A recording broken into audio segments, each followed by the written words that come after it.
Naniniwala po kayo na itong 2026 budget as compared to the other budgets, yung mga previous ones, ay yung sinasabi nila cleanest budget ever in the Philippines? Yes, yes, yes, yes. Una-una po, ano naman open naman sa taong bayan yung yung budgeting hearing natin even do sa Congress hanggang sa BICAM.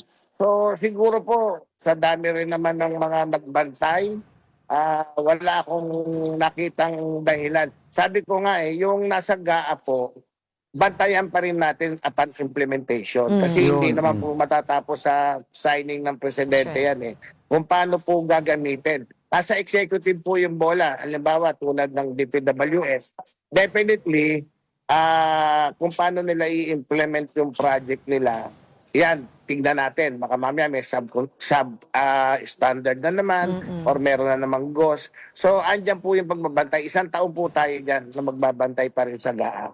So kung ang dami kasi nagsasabi, no, yung binanggit natin, until implementation, tutukan natin. Ang dami nagsasabi, medyo masyadong nakatutok lahat sa budget. Granted, iniingatan natin paano tayo nagbabudget. Pero dapat daw, ang talagang higpitan natin, ang taong humahawak na ng budget mismo. Like in any corporation daw po, sa budgeting, pag nailipat na sa departamento yan, it's under the guidance of the department head or yung mga implementing agencies. Ano po safeguard sa tingin nyo kung ang kailangan dagdagan, ayusin para the way it is spent? I mean, sila Bryce Hernandez, sila Alcantara, district level, ang daming perang na paikot. Ano dapat gawin natin, Kong?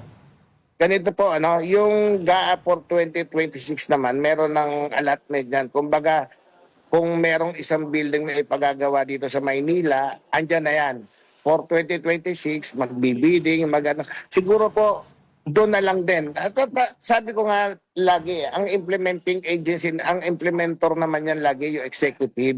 Kami, ang magagawa namin ngayon sa Kongreso, yung oversight function namin, bantayan din sila. Bantayan ng taong bayan, may mga watchdog tayo. Siguro yun na lang po, maiwasan natin yung corruption. And I believe, tulad ng DPWH with Secretary Vince Dizons around, naniniwala po ako na magiging maayos na. Siguro naman, nadala na ang DPWH sa nangyari nung nakaraang 2025 GAA. At this time, makabawi naman sila sa taong bayan. Makita natin kung paano nila i-implement yung mga project na nasa kanila. Anyway, maliit na yung budget nila, wala nang room, wala nang elbow, tingin ko, para sa korupsyon kung may nag-iisip pa man